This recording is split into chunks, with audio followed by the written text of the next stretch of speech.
Mes chers élèves de troisième année, j'espère que vous allez bien. On va essayer pendant cette vidéo, Inch'Allah, de vous présenter la suite d'un chapitre dont on a commencé la dernière fois sur le son et la circulation. On a vu que le son transporte les gaz respiratoires, comment il a pu le faire, ainsi que les nutriments et les déchets. Alors, le sang qui circule dans notre corps, qui est l'organe responsable de la propulsion du sang dans notre corps, c'est ce qu'on va voir, Inch'Allah, dans le thème de la circulation sanguine. Ala barakatillah. Donc la question, le sang transporte les gaz respiratoires depuis les cellules où, c'est-à-dire l'endroit qu'elles se trouvent dans le corps, et n'importe que ce soit la position de l'homme, que ce soit comme ça ou bien comme ça, le sang va circuler dans la position normale. Alors comment ça se fait que le sang circule dans notre corps, n'importe que ce soit notre position? Alors, voyons voir que le cœur, normalement, c'est l'organe qui joue comme une pompe pour propulser le sang dans notre corps. On va voir ses activités. Alors, l'activité cardiaque et la circulation sanguine, commençons par voir l'extérieur du cœur plutôt. Donc, la morphologie du cœur, comme vous pouvez le constater, il y a des vaisseaux sanguins, comme vous le voyez ici, à la couleur bleue, la couleur jaune. Donc, il n'y a pas de vaisseaux sanguins qui sont bleus et sont rouges, mais on indique par les vaisseaux qui sont en bleu. Il y a le sang qui est riche en dioxyde de carbone, comme vous l'avez vu pendant les sessions précédentes en premier cycle, en première année, et ainsi que le rouge, c'est-à-dire du sang qui est riche en dioxygène. Alors voilà un grand vaisseau qui part du cœur vers les organes, c'est l'aorte. Un autre vaisseau qui part du cœur vers les poumons, un vers le poumon droit, l'autre vers le poumon gauche, c'est l'artère pulmonaire. Et ici, vous avez 4 vaisseaux sanguins, ce sont les veines pulmonaires qui ramènent le sang des poumons vers le cœur. Et 2 autres, un vaisseau sanguin qui rapporte le sang du haut du cœur et du corps plutôt, et en bas le vaisseau sanguin qui ramène le sang de la partie inférieure vers le cœur, c'est la veine cave supérieure et la veine cave inférieure. Résumons ce qu'on vient de voir sur la morphologie du cœur. Vous avez l'artère aorte, l'artère pulmonaire, les veines pulmonaires, et là le ventricule gauche, l'oreillette droit. Donc ici oreillette, ici gauche droit. Comment puis-je distinguer donc l'orientation du cœur? Ça fait par la pointe du cœur. Si je fais passer ici un axe de symétrie, il va passer par la pointe du cœur. Donc la pointe du cœur de notre corps, elle dirige vers la partie gauche. Donc tout ce qui de ce côté-là, c'est gauche, ici c'est droit. Voilà. Et la veine cave inférieure. Voyons voir maintenant l'anatomie, c'est-à-dire l'intérieur.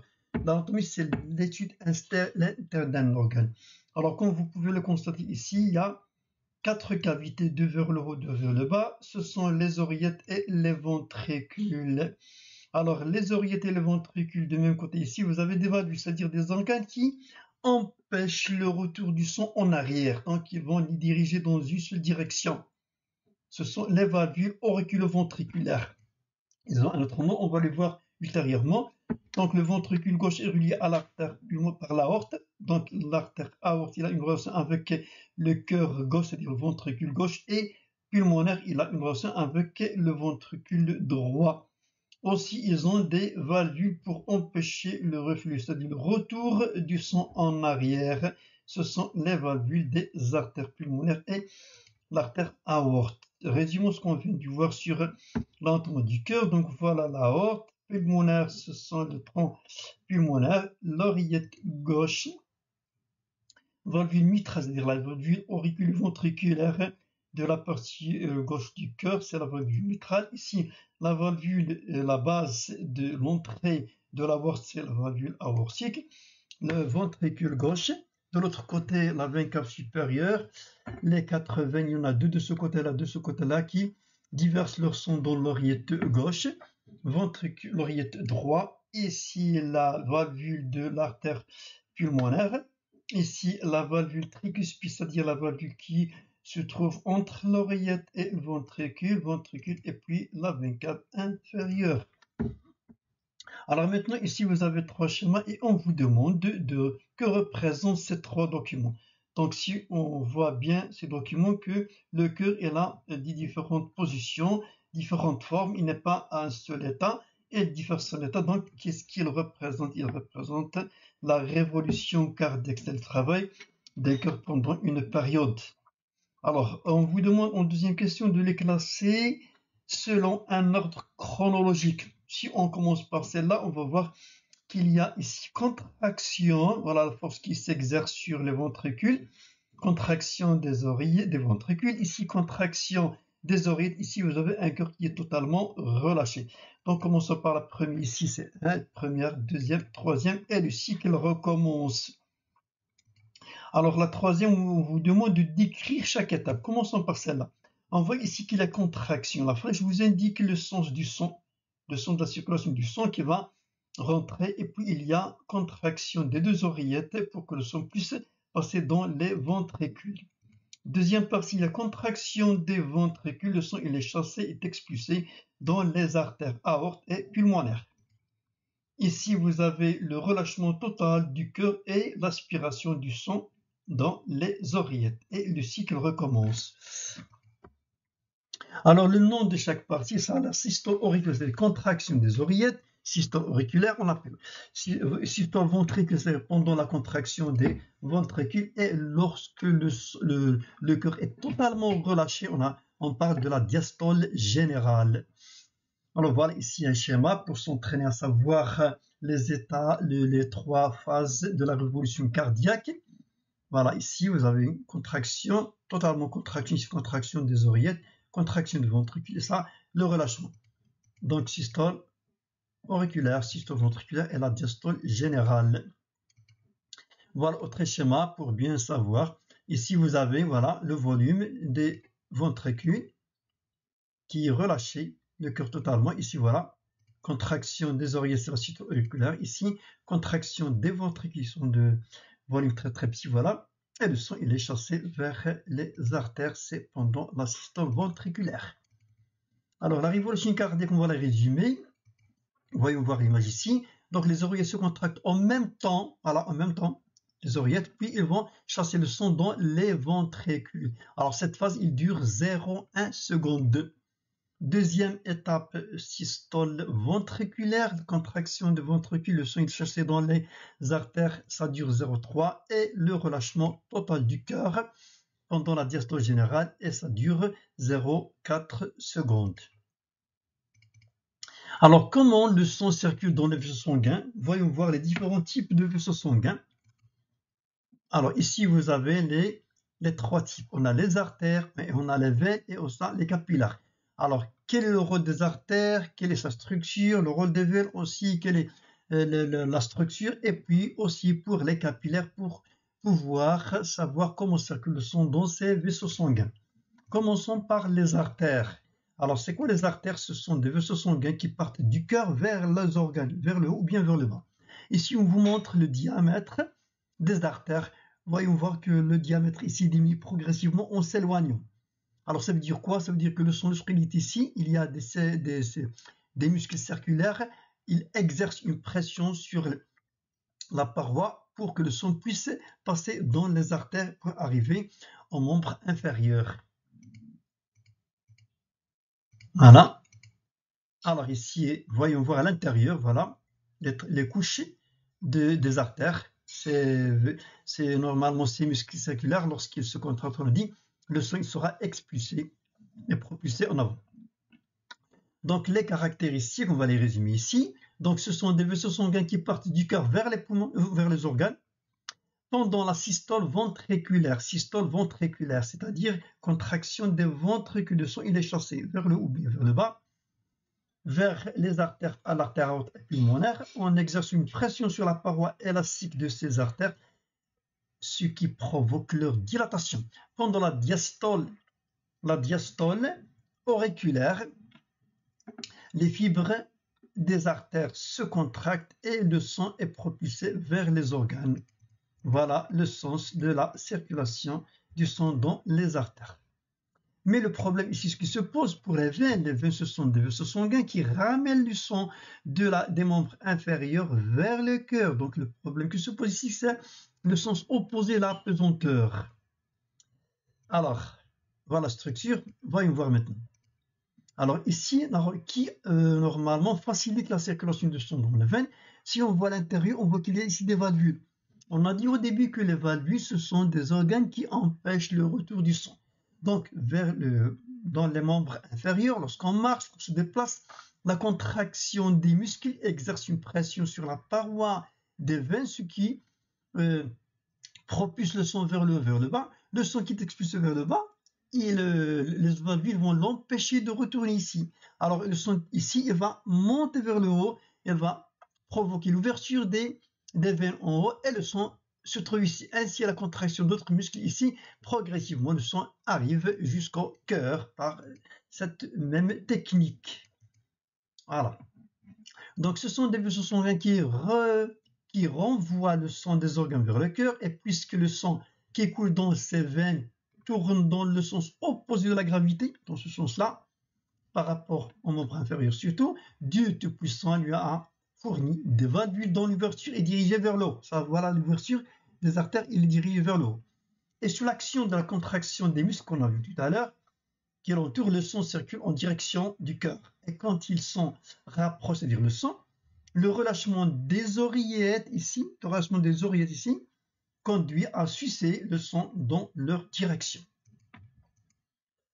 Ah, voilà la circulation, la direction du sang. Voilà. Arrivons maintenant au troisième type, ce sont les vaisseaux sanguins qu'on appelle les capillaires de très petit diamètre. Ici, un schéma qui nous montre, bien des documents qui nous montrent la pression sanguine. On va se rapporter généralement sur cette partie-là qui nous intéresse. On voit qu'ici que la pression diminue ainsi que la vitesse du sang pour que le sang, puisqu'il y a un échange entre le sang et les organes, les échanges gazeux-respiratoires et nutritionnels. Voilà ici l'arrière, on voit ici les cellules. À ce niveau-là, il y a les échanges gazeux-respiratoires et nutritionnels. Voilà l'intérieur comme il est.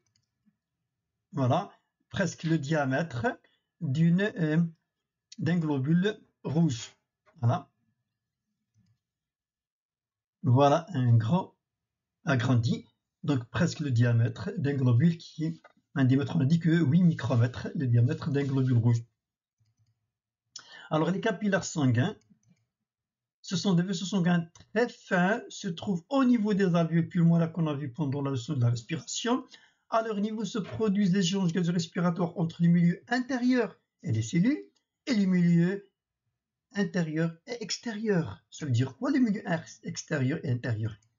Alors ici, vous avez le milieu extérieur, tube digestif apparaît. Pourquoi on l'appelle milieu extérieur? Parce qu'il est en relation avec l'extérieur du corps. Lorsque j'inspire de l'air, l'air il va entrer de l'intérieur, il va arriver jusqu'aux alvéoles. Donc il y a une communication avec l'extérieur. Ainsi que l'appareil digestif de la bouche vers l'anus, il y a une communication avec le milieu extérieur. Alors que le milieu intérieur, il est dans des vaisseaux sanguins clos, c'est-à-dire que le sang et la lymphe. Alors, voyons voir ce qu'on vient de dire. On vous demande ici de décrire le trajet du sang en partant du ventricule gauche. Lorsqu'on part du ventricule gauche, pour arriver à un même endroit.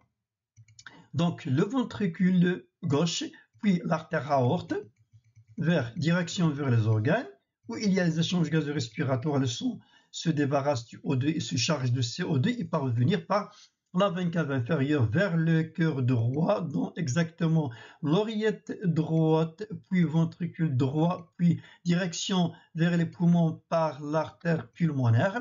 À cet endroit, au niveau du poumon, il se débarrasse du CO2 et se charge de dioxygène, puis va revenir au cœur par les veines pulmonaires dans l'oreillette gauche. Voilà. Alors, comparez la circulation pulmonaire et la circulation générale.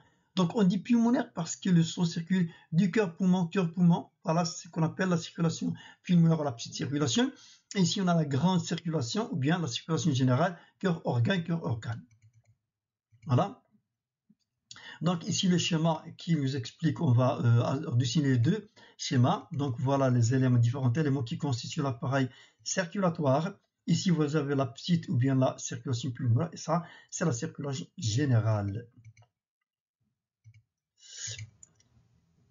Alors, précisons le trajet du sang à l'intérieur du corps. Donc ici, on a dit que ça, c'est la petite. Donc le sang sort du cœur par l'artère pulmonaire pour atteindre les poumons, passant par les capillaires et renvoyé au cœur par les veines pulmonaires. Donc direction, cœur, poumon, cœur. Et puis la grande circulation, la circulation générale, le sang sort du ventricule gauche, de celui-là, arrivé de différents organes, puis il va revenir au cœur. Bon, maintenant, je vais vous laisser avec cette vidéo qui va nous résumer ce qu'on vient de dire.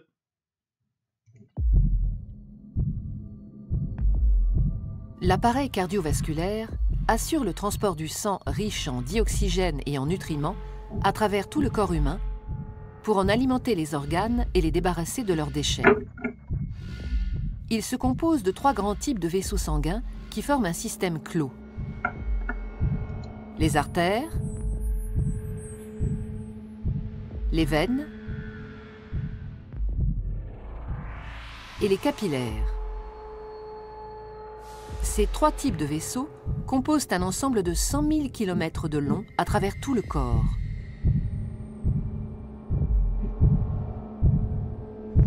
Une artère transporte le sang du cœur vers les organes. Les veines, à l'inverse, le transportent des organes vers le cœur. L'artère est donc un vaisseau partant du cœur. La veine, un vaisseau arrivant au cœur.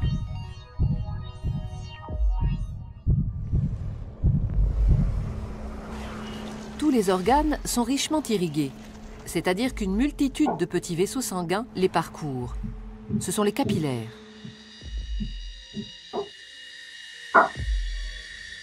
Les capillaires relient entre elles artères et veines dans les organes. C'est donc au niveau de ces vaisseaux très fins que les échanges se font entre le sang qui apporte nutriments et dioxygène et les organes qui se débarrassent du dioxyde de carbone et des autres déchets. Plus un organe est actif, plus l'apport de sang et les échanges sont importants. Les échanges ne sont possibles que parce que le sang circule en permanence dans les vaisseaux en sens unique. Il est mis en mouvement par le cœur qui fonctionne comme une pompe. Ce moteur de la circulation sanguine est un muscle creux et cloisonné. À chaque contraction, il propulse du sang dans les artères. Alors, le cœur possède 4 cavités avec un côté droit et un côté gauche, composés chacun d'une oreillette et d'un ventricule. Le côté droit reçoit le sang pauvre en dioxygène. Le côté gauche, au contraire, le sang enrichi en dioxygène après son passage au niveau des poumons. Chaque contraction le propulse dans les artères. Au cours d'un battement normal du cœur, le sang pauvre en dioxygène, renvoyé par les organes, pénètre dans l'oreillette droite par la veine cave. La contraction de l'oreillette droite le fait passer dans le ventricule droit, qui, en se rétractant à son tour, l'expédie dans les poumons par l'artère pulmonaire. Après son passage dans les capillaires des alvéoles pulmonaires... Alors, merci de votre attention. Si vous avez des questions, des commentaires, n'hésitez pas à les poser. Bon courage. Je vous laisse comme d'habitude avec une citation qui parle de l'herbe. Alors, il est dit par Ella Weller Wilcox que la mauvaise herbe n'est jamais qu'une plante mal aimée. Ça veut dire quoi? Ça veut dire qu'on doit aimer toute créature créée par Dieu, que ce soit plante, que ce soit animal, parce que chaque être vivant créé par notre grand Dieu, il a un rôle dans l'équilibre naturel. Merci de votre attention. À la prochaine fois, Inch'Allah, et bon courage.